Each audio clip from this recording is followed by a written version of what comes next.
चलिए खबरों में आगे बढ़ते हैं। बड़ी खबर है इस वक्त, सुप्रीम कोर्ट ने SC/ST प्रमोशन में आरक्षण की शर्तों को कम करने से इनकार कर दिया है। महत्वपूर्ण समीक्षा की मियाद केंद्र सरकार तय करे, यह सुप्रीम कोर्ट ने कहा है। केंद्र और राज्यों से जुड़े मामले पर अगली सुनवाई 24 फरवरी को होगी। बड़ी खबर, SC/ST प्रमोशन में आरक्षण की शर्तों को कम करने से इनकार किया है सुप्रीम कोर्ट ने। समीक्षा की मियाद केंद्र सरकार तय करे, सुप्रीम कोर्ट का यह कहना है।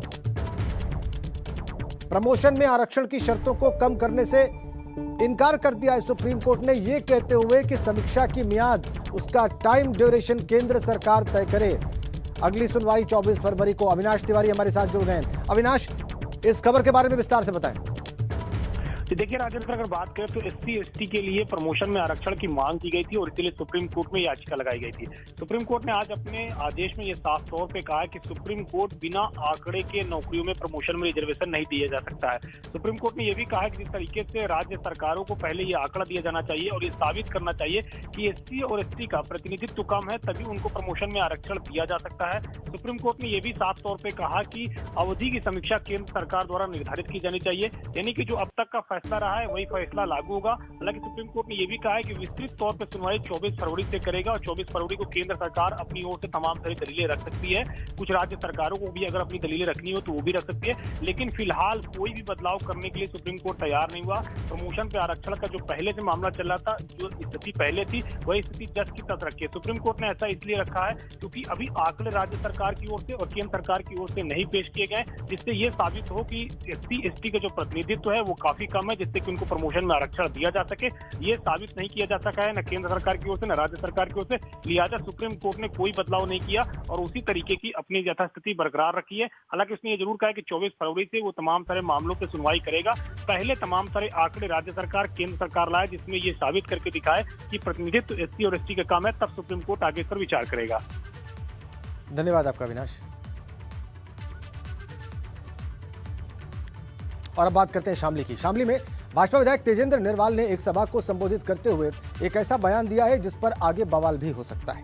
उन्होंने लोगों से वोट की अपील करते हुए यह तक कह डाला कि जेल में बंद राजनीतिक लोग आवारा पशु हैं और आप लोग इन्हें वोट मत देना।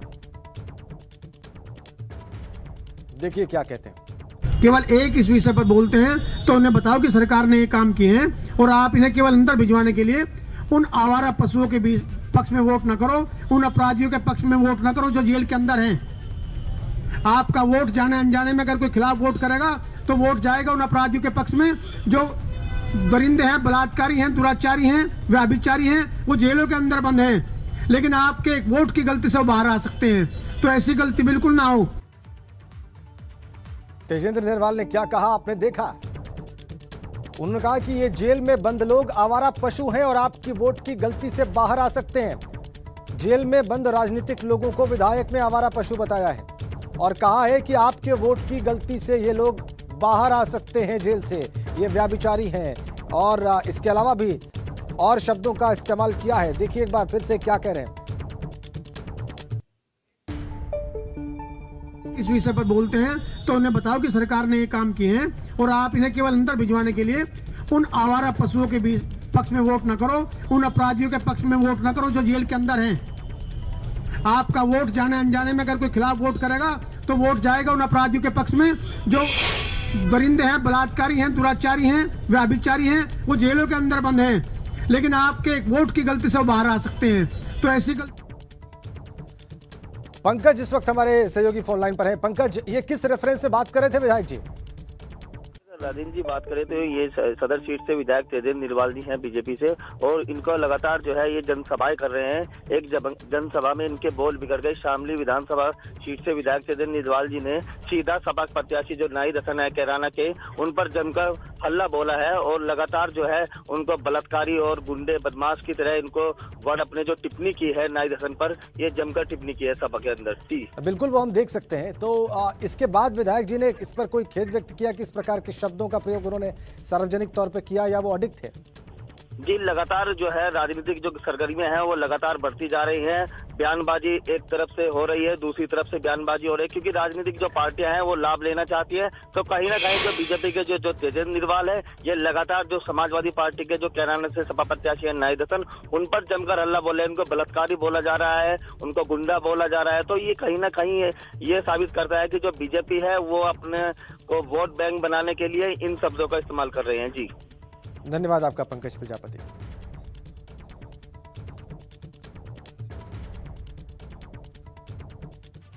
और आपको बताएं कि मुख्यमंत्री योगी आदित्यनाथ ने ताबड़तोड़ हमले किए हैं समाजवादी पार्टी पर और बहुजन समाज पार्टी पर। सपा और बसपा पर योगी आदित्यनाथ का ट्वीट से आक्रमण। ट्वीट क्या उन्होंने किया ये आपको दिखाते हैं। ट्वीट का कंटेंट आपकी स्क्रीन पर। भाजपा की डबल इंजन की सरकार ने एक्सप्रेसवे बनाकर दिल्ली से मेरठ की यात्रा अवधि को 4 घंटे से कम करके 40 मिनट कर दिया है। सपा और बसपा बताएं कि उनके समय में ये क्यों नहीं हुआ। और अगली बड़ी खबर रामपुर से है। भाजपा प्रत्याशी आकाश सक्सेना के खिलाफ मामला दर्ज हुआ है।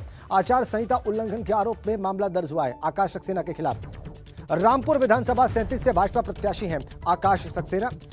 बिना परमिशन के चुनावी सभा करने का आरोप लगा है उनके ऊपर।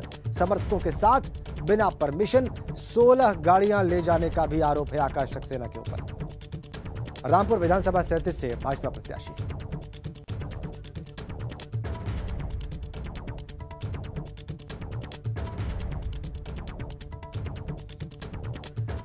और सीएम पुष्कर सिंह धामी अपनी विधानसभा सीट खटीमा में लगातार चुनाव प्रचार में जुटे हुए हैं। आज भी सीएम धामी ने खटीमा में क्षेत्र की जनता से मुलाकात की है। सीएम धामी ने लोगों से जीत का आशीर्वाद मांगा और अपनी सरकार में किए गए कामों को गिनाया। साथ साथ सीएम धामी ने भगवान बुद्ध के मंदिर में पहुंचकर पूजा अर्चना की और वहीं नानक मत्ता गुरुद्वारे में भी मत्था टेका। 2 तस्वीरें सीएम धामी के प्रचार की। भगवान बुद्ध की भी पूजा उन्होंने की, उनके भी दर्शन किए। नानक मत्ता गुरुद्वारे में भी मत्था टेका।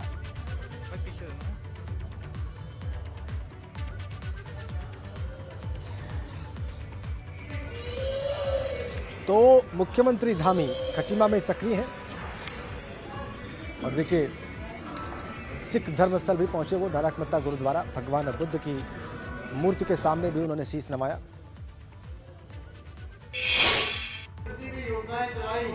वो सब गरीबों के लिए चलाई है, सब मजदूरों के लिए चलाई है, सब ऐसे तबके के लिए चलाई है जो तबका आज सुविधाओं से दूर है, इसके पास साधन नहीं है, संसाधन नहीं है। इतनी बड़ी महामारी आई, इस महामारी में एक वैक्सीन की कीमत 1750 रुपए है और पूरे देश के लोगों को एक वैक्सीन फ्री में देने का काम हुआ। एक बार फ्री में दी, 2 बार फ्री में दी, अब तीसरी बार फ्री में देने की बात होती है। तीसरी बार फ्री में दी है।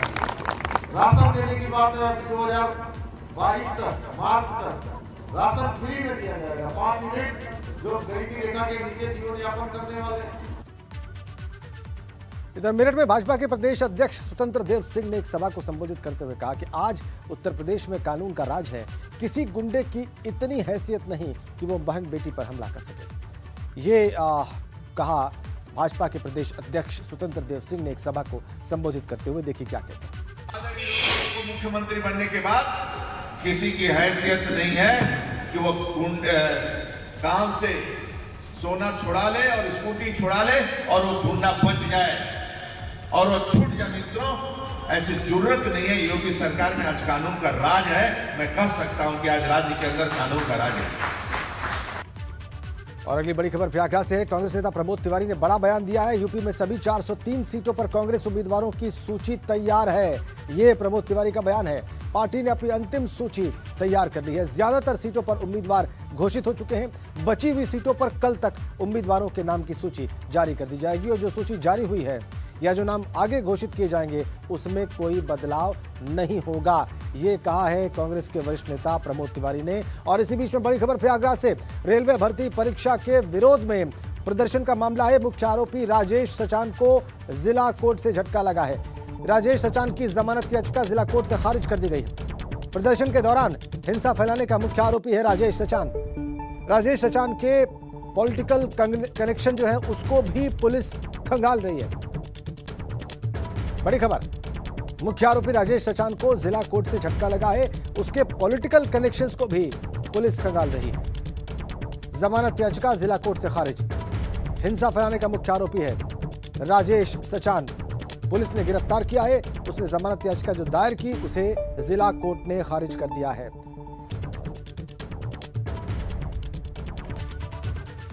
और प्रयागराज में छात्रों पर हुए लाठीचार्ज को लेकर लगातार सियासत हो रही है और इसी सियासत के बीच डिप्टी सीएम केशव प्रसाद मौर्य ने विपक्ष पर करारा हमला बोला है। उन्होंने कहा है कि विपक्ष सिर्फ छात्रों के नाम पर राजनीति कर रहा है और उन्होंने यह भी कहा है कि सरकार हमेशा छात्रों के साथ खड़ी है, कोई भी उपद्रवी बख्शा नहीं जाएगा। कोई भी उपद्रवी बख्शा नहीं जाएगा, ये कहा गया है और छात्रों के साथ खड़ी है सरकार, ये भी दावा किया जा रहा है और ये भी आश्वस्त किया जा रहा है कि कोई भी उपद्रवी जो वास्तव में इन्वॉल्व था वो बख्शा नहीं जाएगा। पक्ष के जो भी नेता हैं छात्रों के मामले में राजनीति ना करें और जिन पुलिस वालों ने कोई भी गैर कानूनी ढंग से मेरे छात्रों को प्रताड़ित किया था उनके खिलाफ हमने कार्रवाई की है। और जो छात्रों की आड़ में, वो चाहे सपा के लोग हों, चाहे बसपा के लोग हों, चाहे कांग्रेस के लोग हों, प्रवेश करके जो उपद्रव किया है जिसके कारण मेरे छात्रों के सामने इस प्रकार की समस्या आई है, उनको तो जरूर पकड़ेंगे, उसके खिलाफ कार्रवाई करेंगे। लेकिन किसी छात्र के साथ कोई घटना घटी तो उसके दोषी को बख्शेंगे नहीं, ये हम लोगों ने कल ही कहा है। और मैं छात्रों से यह भी अपील करता हूं कि वो संयम बनाए, किसी नेता के चक्कर में ना पड़े। ये सब नेता केवल राजनीति करने के लिए आए। सच्चे भाव से भारतीय जनता पार्टी, पूरा परिवार, हमारी सरकार छात्रों के सदैव साथ खड़ी थी, सदैव साथ खड़ी है। और जो आज ये जाकर के सहानुभूति दिखा रहे हैं, जब ये सत्ता में थे तो कभी इन्होंने न प्रतियोगी छात्रों की खबर ली, न कभी भर्तियों में भ्रष्टाचार रोकने का काम किया। मैं स्वयं 2012-13 में तो छात्र लोग आंदोलन कर रहे थे, लोक सेवा आयोग को भ्रष्टाचार आयोग बता करके कर रहे थे।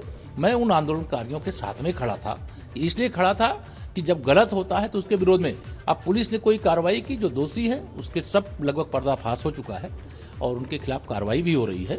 लेकिन उपद्रवियों को पकड़ा जाएगा, लेकिन छात्रों को आंच नहीं आने दी जाएगी। कैसरगंज के बीजेपी सांसद ने अपने बेटे प्रतीक भूषण सिंह के गोंडा सदर विधानसभा के टिकट मिलने का फाइनल ऐलान कर दिया। उन्होंने साफ कहा है कि गोंडा सदर का टिकट नहीं कटेगा, जो है वही रहेगा और प्रतीक भूषण सिंह चुनाव लड़ेंगे। भारतीय जनता पार्टी का जो राष्ट्रीय नेतृत्व है उसको ये फैसला लेना है, लेकिन जिस विधानसभा में आप खड़े हैं वो टिकट रहेगा और प्रतीक ही चुनाव लड़ेंगे। भारतीय जनता पार्टी का जो राष्ट्रीय नेतृत्व है उसको ये फैसला लेना है, लेकिन जिस विधानसभा में आप खड़े हैं वो टिकट रहेगा और प्रतीक ही चुनाव लड़ेंगे।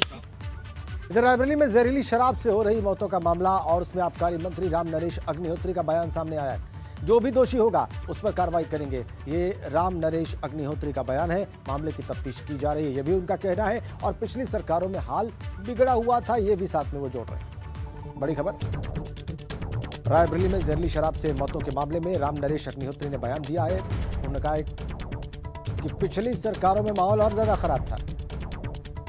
तत्काल उन्होंने राजनीतिक तुलना कर दी और फिर कहा कि जो भी दोषी होगा कार्रवाई करेंगे।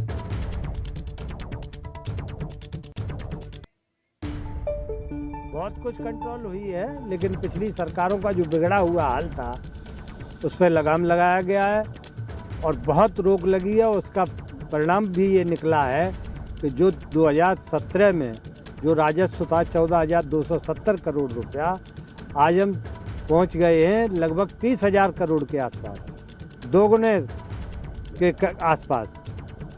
तो अब इस पर इसका मतलब है कि जहरीली शराब पे, बाहर की शराब पे ये रोक लगाई गई है। फिर उनकी जांच हो रही है, जो दोषी है उनके खिलाफ कार्रवाई करेंगे। और एक बड़ी अपडेट आ रही है, आजाद समाज पार्टी की 15 प्रत्याशियों की सूची जारी हो गई है। लखनऊ पूर्वी से अविनाश भारती को टिकट दिया गया है। इसके अलावा लखनऊ उत्तर से नदीम मिर्जा, सुनील सिंधानिया को बख्शी का तालाब से टिकट दिया गया है। 15 कैंडिडेट्स घोषित कर दिए हैं आजाद समाज पार्टी ने अपने। लखनऊ पूर्वी से अविनाश भारती और इसके अलावा आपको बताएं लखनऊ उत्तर से नदीम मिर्जा, सुनील सिंधानिया बख्शी का तालाब से चुनाव मैदान में होंगे आजाद समाज पार्टी की टिकट पर। लिस्ट जारी 15 उम्मीदवारों की आजाद समाज पार्टी के नाम आपकी स्क्रीन पर। लखनऊ पूर्वी, लखनऊ उत्तर और बख्शी का तालाब। इसके अलावा सवाजपुर से ज्ञानेश कुमार, गोपामऊ से चंद्रपाल, हरदोई सदर से अख्तर अली गाजी, लखनऊ उत्तर से मोहम्मद नदीम मिर्जा,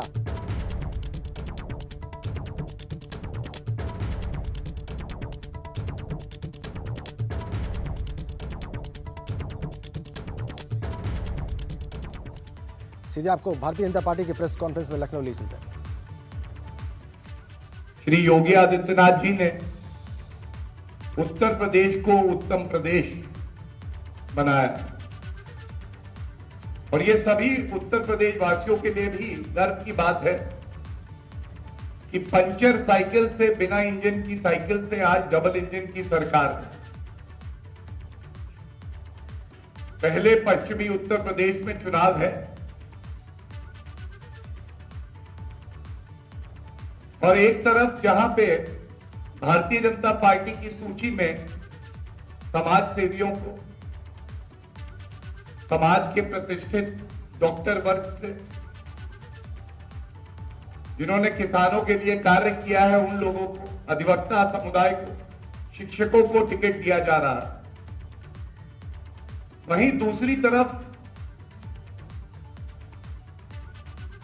समाजवादी पार्टी की जब सूची आती है तो ऐसा लगता है कि जैसे हिस्ट्री शीटर अपराधियों की, और जो लोग भय फैलाने का कार्य करते हैं,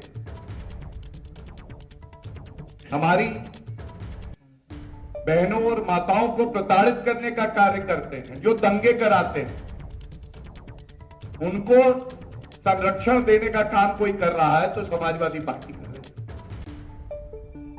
और मैं बिल्कुल स्पष्ट एक बात कह दूं,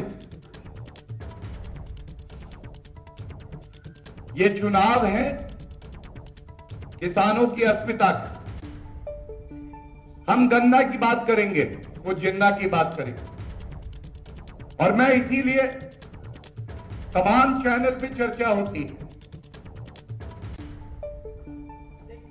एक ढोंग रचा जाता है, मुट्ठी बांध के कहा जाता है अन्न संकल्प। आज तथ्यों पे बात भी होनी चाहिए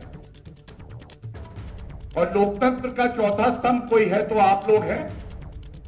इस उम्मीद से, इस आशा से ये बड़े बिंदु आपके समक्ष रख रहा हूं कि बड़ी निर्भीकता से ये सवाल पूछे जाएंगे। तो सबसे पहले बात करते हैं किसानों की, गन्ना किसानों की। और ये मेरी जिम्मेदारी है, भारतीय जनता पार्टी की जिम्मेदारी है कि अपना रिपोर्ट कार्ड प्रस्तुत करें पहले तथ्यों और उसके बाद कुछ सवाल भी पूछे जिनका उत्तर आपको कभी नहीं मिलेगा, ये मुझे पता है। गन्ना किसानों का भुगतान जब हमारी सरकार आई तो करीब 11,000 रुपए बकाया था, 11,000 करोड़ रुपए। और ये 11,000 करोड़ रुपए का भुगतान भी भारतीय जनता पार्टी की सरकार ने किया और पिछले 5 वर्षों में 1.5 लाख करोड़ रुपए का भुगतान भी किया गन्ना किसानों को। और सबसे प्रमुख बात यह है कि अन्न संकल्प करने वाले, उनके लिए जनता ये कह रही है ऐसा कोई सगा नहीं जिसे अखिलेश जी ने ठगा नहीं। अखिलेश जी, आपने अन्न संकल्प लिया, आज किसान ये पूछ रहे हैं कि आजम खान जो जेल की सलाखों के पीछे हैं, 2 साल से जिन्हें उच्च न्यायालय ने बेल नहीं दी, जिनके परिवार के ऊपर, और ये लिख लीजिए, ये तथ्य रोंगटे खड़े कर देगा, जिनके परिवार के ऊपर 165 मुकदमे चल रहे हैं। 165 मुकदमे चलते हैं और किसानों की जमीन जो हड़पता है, जो जेल में है, उसको टिकट दिया जाता है कि तुम जेल से चुनाव लड़ो, हम तुम्हारे पीछे। उनके पुत्र अब्दुल्ला, वो बेल पे बाहर आए हैं, किसानों की जमीन हड़पने के लिए बाहर आए। जेल और बेल। गौरव भाटिया लखनऊ में प्रेस कॉन्फ्रेंस कर रहे हैं, हमला कर रहे हैं समाजवादी पार्टी पर और बता रहे हैं कि हिस्ट्री शीटर्स की लिस्ट दिखाई देती है समाजवादी पार्टी के प्रत्याशियों की सूची।